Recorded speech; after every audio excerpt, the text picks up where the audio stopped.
Hi மக்களே! நம்மட்ட Honda city சேல்ஸ்க்கு வந்திருக்குங்க. 2016 model number of owner single ஓனர்ல இருக்குங்க. கிலோமீட்டர் 1,50,000 கிலோமீட்டர் ஓடியிருக்குது. Vehicle diesel variant. TN37 local registration. இன்டீரியரும், எக்ஸ்டீரியரும் அவ்வளோ தெளிவா இருக்குது. வெஹிக்கிளில் மேஜர் ஆக்சிடென்ட்னு எதுவும் கிடையாதுங்க. டைரக்ட்டா ஆர்சி ஓனர்ட்ட இருக்குது. நீட் அண்ட் கிளீனா வச்சுருக்காங்கங்க.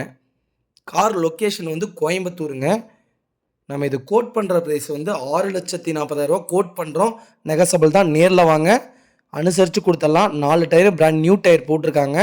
வண்டி அட்டகாசமாக இருக்குங்க. ஹோண்டா சிட்டி கிட்டத்தட்ட 6, 7 வண்டி போட்டிருக்கோம். ஹோண்டா சிட்டி நிறையா பேர் கேட்டனால தான் இவ்வளோ தூரம் தொலைவி எடுத்துருக்கிறேன். மறக்காமல் நம்ம சேனலை சப்ஸ்கிரைப் பண்ணாதாங்க, சப்ஸ்கிரைப் பண்ணி பாருங்கள். ஹோண்டா சிட்டி யாராவது உங்கள் ஃப்ரெண்ட்ஸ் சர்க்கிளில், ஃபேமிலி சர்க்கிளில் தொலைவிட்டு இருக்காங்கன்னா மறக்காமல் இந்த வீடியோ உங்களுக்கு ஷேர் பண்ணுங்கள். உங்களுக்கு ரொம்ப ரொம்ப யூஸ்ஃபுல்லாக இருக்குங்க. மறக்காம நம்ம சேனலை சப்ஸ்கிரைப் பண்ணாதவங்க சப்ஸ்கிரைப் பண்ணி பாருங்கள். ஷேர் பண்ணுங்கள், லைக் பண்ணுங்கள், கமெண்ட் பண்ணுங்கள். ரொம்ப ரொம்ப நன்றிங்க.